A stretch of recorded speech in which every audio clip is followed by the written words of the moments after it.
Hey, to download free fonts on your Galaxy M34 5G, first you have to go to the settings, and of course you have to be connected to the Wi-Fi or mobile data. Next you have to scroll down and go for your display.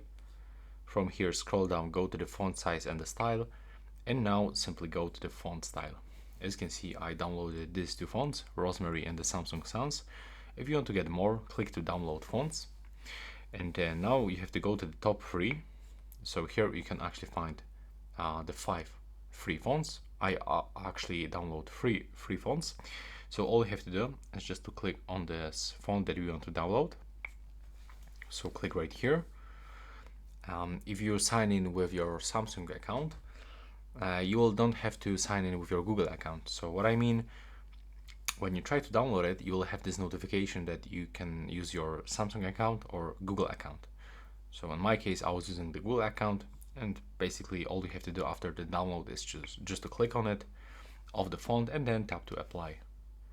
As you can see, our font style has changed, and you can also find it and change it wherever you want, right here. And that's basically it. Right now, please subscribe to my channel. Bye bye.